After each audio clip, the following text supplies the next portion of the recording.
Hello everyone, and we are gonna react to True Scary Story.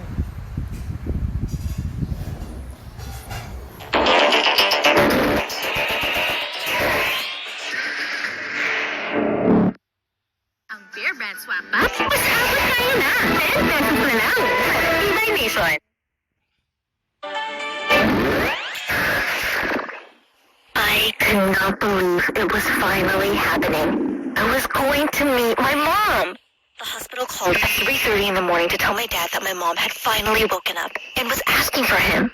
I know this sounds crazy, but my mom's been in a coma since I was born. I literally put her in a coma, and she hadn't woken up once in 14 years. Until this morning, my dad burst into my room, almost knocking the lamp over on my bedside table. I started awake, and before I could even open my eyes all the way, he said, "She's awake!" Before I continue my story, I just want to remind you to like and subscribe to My Story Animated to hear more craziness like what you are about to witness. At first, I thought he was talking about me, and I was about to yell at him for waking me up. But then I realized what he meant. My mom was awake. My mom! I never heard her voice in real life. I never seen her eyes look into mine. I've held her hand, but she's never held mine. She's been here the whole time, but she has been so far away, too. She had a complicated pregnancy with me. I was a stubborn fetus, I guess you could say. I decided that I wanted to come early, which caused a lot of issues for her, and she was rushed into surgery to get me out. She never regained consciousness after she was put under anesthesia, and because of her family's beliefs, my father never took her off the meds that kept her alive. I had always had a feeling that at some point, I would have to be the one to end my mom's life. But thankfully, it didn't sound like that was going to happen after all. I bolted out of bed and ran to get my brother up. He was 2 years older than me, so he only remembers small fragments of Mom in real life. He remembers her singing Twinkle Twinkle Little Star every night, and she made the best chocolate chip pancakes in the world. The sad thing is, he doesn't remember her smile or the way she smelled. So this day was the best news for all of us. My brother never said it out loud, but I knew that he blamed me for what happened to our mom. And to be honest, I didn't expect any less.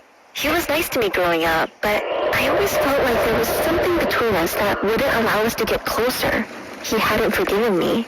Did you know the longest time someone has been in a coma was 19 years? Terry Wallace was in a coma for many years before he woke up on June 11, 2003. The ride to the hospital seemed to last forever, and we all rushed in as soon as my dad got the car in park. Our happy reunion was cut short when the doctor stopped us outside of my mom's room. He had a grave look on his face.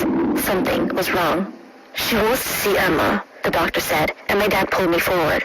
He said no problem and tried to get the doctor to open the door. "No, see," the doctor started. "She doesn't understand that Emma is a teenager now. She thinks that she just gave birth several hours ago." I think all of our faces turned white. Of course, we had thought this could happen, but we didn't know what to do when it finally came to be. The doctor told my dad that he didn't want to shock my mother until we were all here at the hospital with her, and we could introduce me. This wasn't going to be easy, and we all knew that. I'm back. In my mother's room, all I could hear was some muffled talking from the doctor and my dad. Then my mom started to scream uncontrollably. "Bring me my baby!" I got goosebumps up and down my arms. This was probably the most afraid that I've ever been in my life. I was so afraid that my mother was going to hate me and that she was going to think I ruined her life too. I almost ran out of the hospital, but my brother nudged me forward. The door to the hospital room stood open in front of me, and I walked through. I had never seen my mom with her eyes open. She already looked so much more full of life than she had just days ago. "Hi, Mom," I said, twirling my finger. I did that when I was nervous. My mom was doing the same with hers, as she said, "Hi."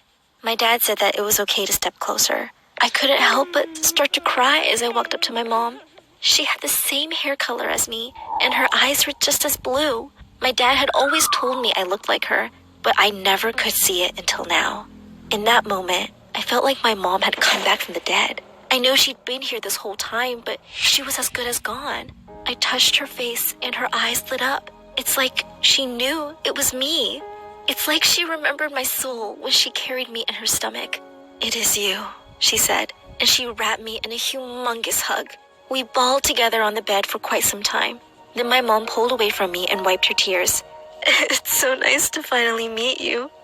The last time I saw you, you were on a black and white screen. She chuckled, talking about the sonogram. I've grown since then, I giggled, and wrapped my hand around hers. Since Mom had been in bed for so long, most of her muscles were weakened. She'd need lots of physical therapy to get them back into shape. She wouldn't be able to leave the hospital for a couple of weeks, maybe even a month. And when she did leave, she would still be required to do lots of physical therapy and other therapies, I guess. Those other therapies would help her deal with all the time that had passed and missing out on our lives and things like that. The one thing we didn't know how to tell her was that our dad was remarried. We'd had a stepmom for the last 3 years. My brother and I had given our dad our blessing to start dating again after the 10-year anniversary of when my mom went into a coma. He'd been so lonely. He'd basically only lived for us, and having someone there to help with the kids would be amazing too. We decided we weren't going to tell my mom that first day. We thought it would be too much to add to everything else that was going on. On the ride home, my brother blurted out that he didn't think we should tell Mom at all. He thought we should make our stepmom move out, which I didn't think was such a bad idea either.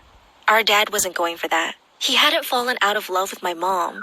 He'd just become stagnant. And the fact that she was awake now seemed to be weighing heavy on his mind. He was silent almost the entire ride home. When we pulled into the driveway, I asked if he was okay. He looked at me with tears in his eyes and said he just didn't know what to do. We walked into the house and gave each other the biggest hugs. Our stepmom walked up and asked if we were okay. She knew what had happened and all of the craziness that was now going to continue.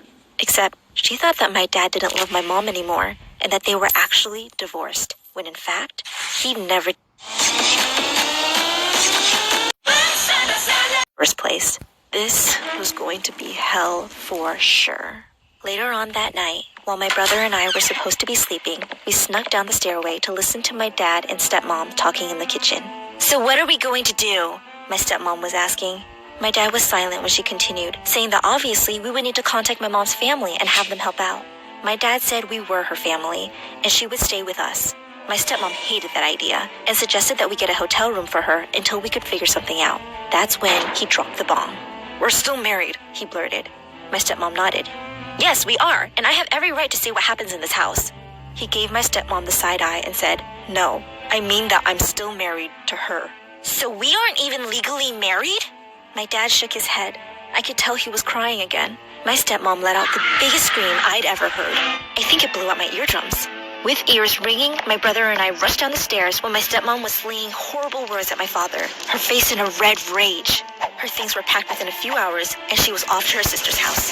I could tell my dad was hurt, but he looked almost relieved as well. By the end of the week, my mom was ready to come home. We set up the guest room for her, but we were surprised when she came in the house and went directly to the master bedroom. My dad didn't say anything, but my brother spoke up.